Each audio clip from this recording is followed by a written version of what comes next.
this idea that some of these media outlets are state affiliated has to do with their editorial independence, right? Like if Russia can tell Russia Today that, hey, you can't do that, or you can't say that, or this is what you need to print, then they don't have editorial independence, and therefore they should be labeled state media. Same with the CBC, right? Do they have editorial independence? Are they taking instruction directly from the Canadian government? I don't think so. Despite what some conspiracy theorists would have you believe, I really don't think so. The angle across the board from Twitter, Elon Musk, Donald Trump, Pierre Poilievre, from right-wingers in general, is to delegitimize these news organizations because it helps them gain power, because they no longer have to deal with the objective facts. They can peddle their misinformation. It's a wonderful day in the homiehood, a wonderful day for a homie.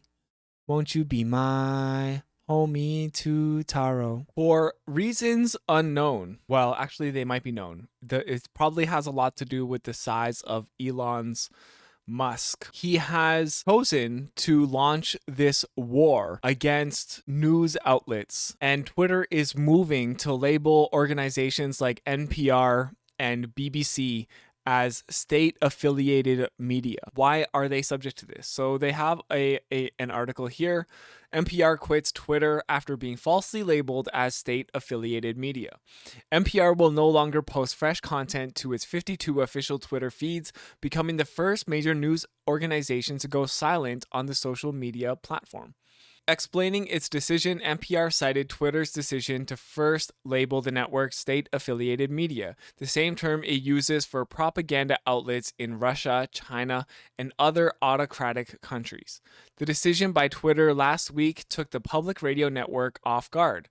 When queried by NPR tech reporter Bobby Allen, Twitter owner Elon Musk asked how NPR functioned. Musk allowed that he might have gotten it wrong. So it's crazy, like they don't even know. Like, so they're basically just doing this on a whim of Elon Musk. Twitter then revised its label on NPR's account to government-funded media. So Elon's like, hey, I'm actually not even 100% sure, but we're going to do this anyways, okay? The news organization says that is inaccurate and misleading, given that NPR is a private nonprofit company with editorial independence. It receives less than 1% of its $300 million annual budget from the federally funded Corporation for Public Broadcasting.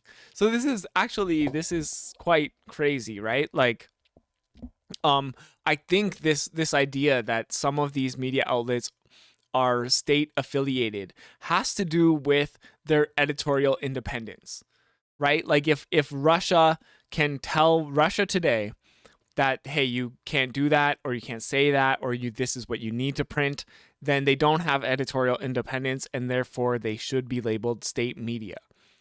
Same with the CBC, right? Do they have editorial independence? Are they taking instruction directly from the Canadian government? I don't think so. You know, just despite what some conspiracy theorists would have you believe, I really don't think so. By going silent on Twitter, NPR's chief executive says the network is protecting its credibility and its ability to produce journalism without a shadow of negativity. The downside, whatever the downside, doesn't change that fact, NPR CEO John Lansing said in an interview. I would never have our content go anywhere that would risk our credibility. In a BBC interview posted online Wednesday, Musk suggested he may further change the label to publicly funded. He's just like,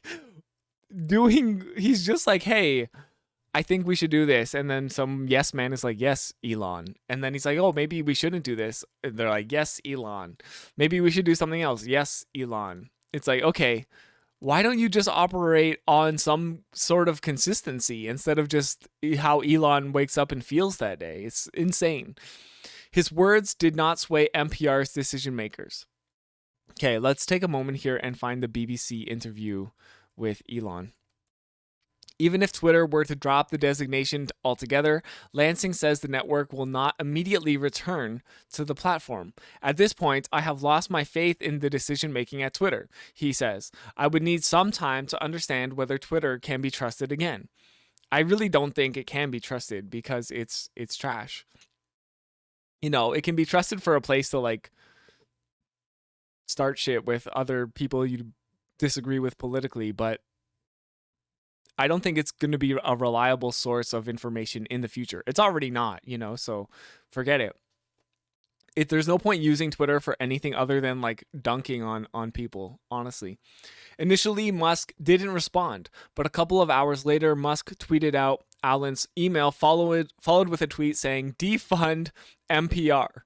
His followers quickly piled on. So I guess like having 1% of your total funding come from the government, even if you have editorial control over your content, if that makes you state affiliated media, then literally every news outlet is like state affiliated media, So the fact that this is not a rule that's being applied broadly, that is really concerning.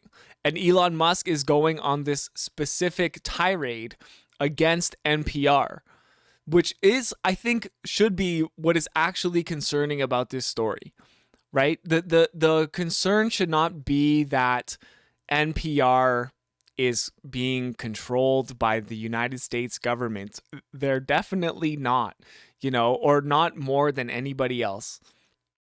So the fact that that Elon and Twitter is waging this war is actually the story. And that's what we should be concerned about, that a billionaire can wage a war against a public broadcaster on a whim, right? And here this is his correspondence and he leaks the emails. He like what a child, this is like who would do this?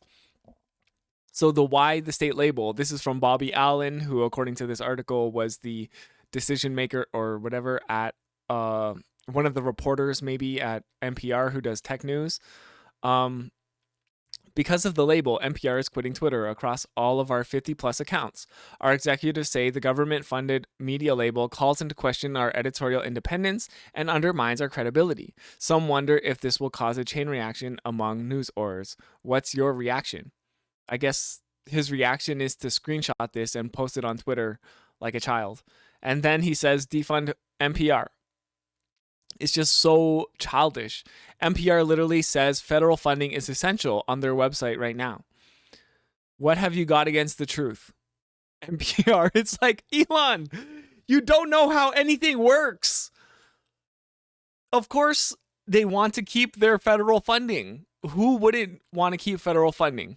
Now, the obvious hypocritical nature of this is that Elon Musk receives quite a great deal of federal funding for his businesses as well, especially especially Tesla and especially SpaceX. Those organizations that are not even publicly operated and they're not nonprofits, they're for profits. They receive a great deal of funding from the federal United States government. So should they be labeled state affiliated? There's really honestly no consistency here. The only consistency is Elon Musk being an idiot and showing his whole ass to the world that he is a tried and true right winger, because the right wing grift does not actually require you to be accountable to anyone. You can just do whatever you want and your stupid fans will pile on as they are here. So here's like mostly peaceful memes, I guess. Obviously a right-wing account. We're not government funded. It's only a small percentage. So you won't mind cutting it so there's no confusion. It's like, why should they have to cut their funding just because of Twitter? And yeah, like somebody rightly pointing out here, tell this to every private Christian college that gets government funding. Like literally everyone gets government funding. Like that's what the government does, is they decide who gets funding and who doesn't get funding. A great deal of people get funding. Should they all be labeled state affiliated on their Twitter account? It's just insane. In an email to staff explaining the decision, Lansing wrote, "It would be a disservice to the serious work you all do here to continue to share it on a platform that is associating the Federal Charter of Public Media with an abandoning of editorial independence or standards." And yeah, I like that NPR is actually doing this, you know, like they have to kind of fight back. We can't allow Twitter to simply create enemies out of independent journalism.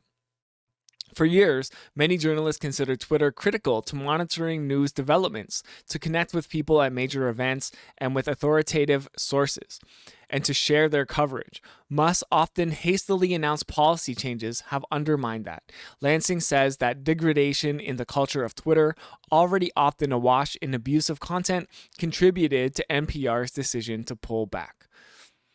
And okay, so this is talking about the BBC interview, which I pulled up right here. So let's take a look at this. I think it was around just under 8,000, and we're about 1,500 right now. Okay. And okay, I already have no idea. Like he's already like measuring the size of his analytics. Maybe there's a full video of this. Okay, here we go. Elon Musk and our technology correspondent James Clayton. It is one of his first interviews since he bought Twitter for $44 billion. He defended his I love how you can just say Elon Musk bought Twitter for $44 billion, and like that in itself as a fact is just like a testament to his stupidity. Decision to lay off a massive number of staff, saying that Twitter only had 4 months to live unless drastic measures were taken. It's because he bought it for too much. He like basically fucked over everyone at Twitter. In rough numbers, revenue dropped from 4.5 billion to 3, and expenses went from 4.5 to 6, creating a $3 billion negative cash flow situation, and Twitter having $1 billion in the bank. That's wow. It sounds like you completely mismanaged it right from the get-go. 4 months to live. So unless drastic action was taken immediately, this company's going to die and be owned by the bank. It didn't seem like Twitter was going to die before Elon bought it, though. let's talk about that drastic action, because almost immediately. Okay, where's the volume? Why do they? Why? I cannot for the life of me understand why you can create professional media like this and then you don't have like normal person volume. This is like all the volume is maxed out on my computer on this YouTube video, and I have to like use this extension to actually get it to like normal levels. Anyways, drives me crazy. Immediately, you sacked a lot of Twitter workers. And I spoke to them. It was very easy to speak to them when it happened. And the way they said, pretty much everyone said, is that it felt quite haphazard. It was. And it felt a little bit uncaring. I wouldn't say uncaring. I wouldn't say uncaring. I laid off an entire workforce very caringly. You know, the issue is like very Karenly, maybe, because he is the only space Karen. The company's either going to go bankrupt, or if we do not cut costs immediately, this is not a uncaring situation. It's like if the whole or increase revenue. That is the other option. Since you lost all of your revenue streams, which is mostly advertising, you basically screwed all of those workers over. ship sinks, so nobody's got a job. Right. Yeah. But a lot of people just lost their jobs like that. They weren't. They didn't even know they'd lost their jobs often. They were just frozen out of their accounts. What would you do?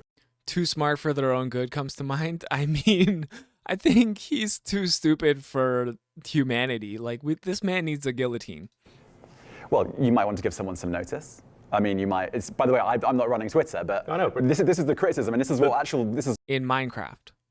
What staff members say. A little bit of notice, you know. No, I understand. If you have 4 months to live, 120 days. In 120 days, you're dead. So he's talking about a company, like, and also, how come Twitter, the moment Elon bought it, only had 4 months to live? Imagine paying $44 billion for a company that only has 4 months to live. Like, this is a testament. Like, I hate that this reporter is not calling him out on that. So what do you want to do? How much are you worth? I don't know. But I mean, we're talking about around the $200 billion mark. I mean, it's not quite. You're framing it in a way that you know that it had a few months to live. You're quite a rich man. I saw this reporter. This is so sad. How? I could do a better job holding Elon's feet to the fire than this professional journalist. Well, a lot of Tesla stock to close this deal. I did not want to sell the Tesla stock. So why would you close a deal for $44 billion for a company that only has 4 months to live? That's the question. In what was quite a lengthy interview, Elon Musk also said he is Okay, where is the lengthy I want the full lengthy interview. Where is it? Where is it? confident that the social media platform Twitter will become profitable again and advertisers will return. Let's have a listen to this.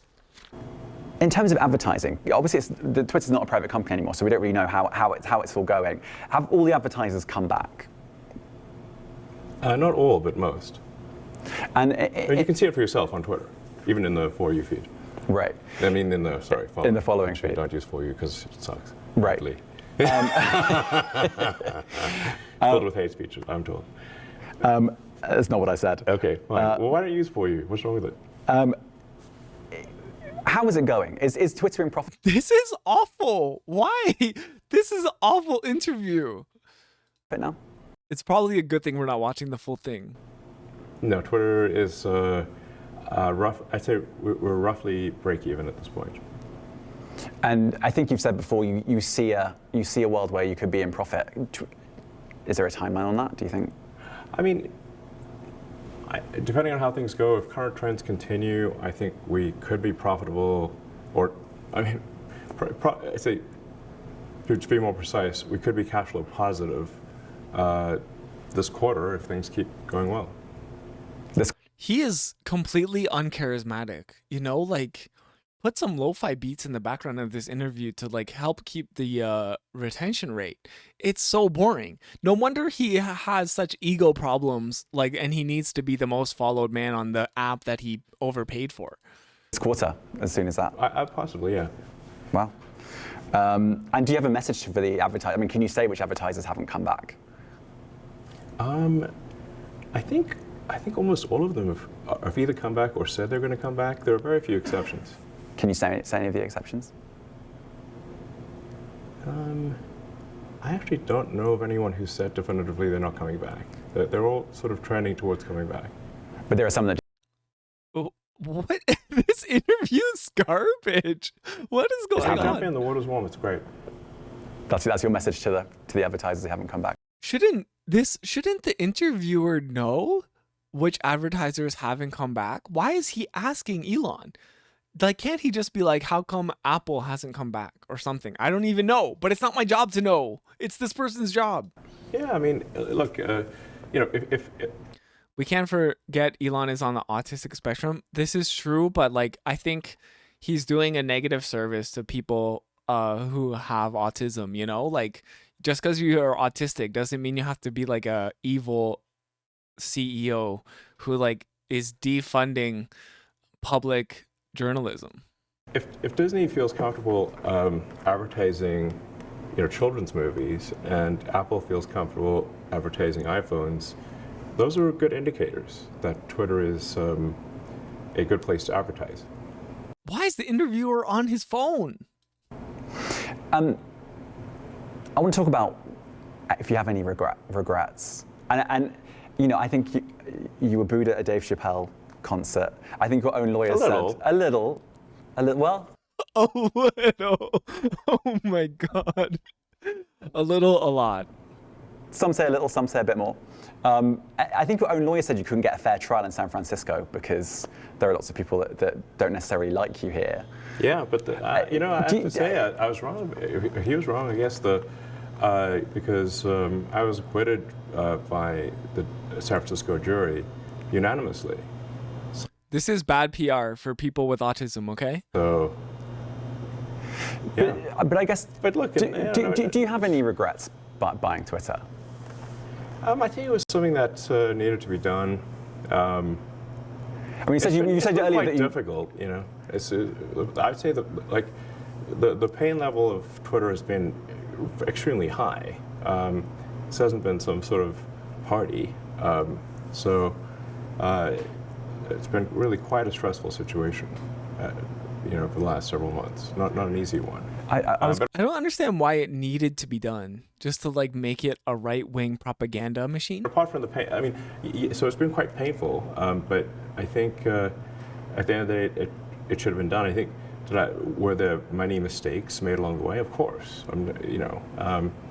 okay, I can't watch this. It's too boring. The point is that Elon Musk is a effing idiot, man. And he's really hard. You can tell why, he needs the validation of being the trendiest man on Twitter, because he's completely lacks charisma. Having autism is no excuse to be to have no charisma. Plenty of people with autism have a great deal of charisma. And I do think that this is negative PR for people with autism, for Elon Musk to be so evil. The point that Elon here is making is that NPR receives some federal funding. But that's the thing. The state affiliated media badge that NPR has now is not supposed to apply to people who simply receive government funding. It's supposed to apply to people who have no editorial control and are acting at the behest of the government, which NPR is not. Okay, so even on his tweet here, where Elon Musk is trying to point out that NPR, after a quick Google search, is receiving federal funding, there is context on his own site saying at the time of this tweet, NPR's webpage dedicated to their finances still claims that federal funding is essential to public radio's service to the American public, and its continuation is critical for both stations and program producers, including NPR. Because he is saying here that they took down this statement that federal funding is essential. It is essential. Even 1% of your funding is going to be a pretty big deal when you're a major news organization like this, right? So why wouldn't you want to try to hold on to that 1% of your funding, which is probably money that's like going to pay journalists? Why would you just like accept this fake categorization from Elon Musk and Twitter and give up that even 1% of your funding, right? So Pierre Poilievre, of course, is being a coward about this, being a nerd, and saying that Twitter and Elon Musk should also label CBC as government-funded media. And it's really concerning because we have this kind of like united conservative front saying that these institutions, which have editorial control over their content, suddenly there's a move to basically say that these are authoritarian institutions that are acting at the behest of the government. But newsflash, Pierre Poilievre, you're a part of that government. You are an elected official. If you were to become prime minister, the CBC would report on your situation, and this is something that would discredit the CBC, and maybe that is what Pierre Poilievre wants. It's really hard to know what his angle here is, but the angle across the board from Twitter, Elon Musk, Donald Trump, Pierre Poilievre, is from right-wingers in general, is to delegitimize these news organizations because it helps them gain power. Because they no longer have to deal with the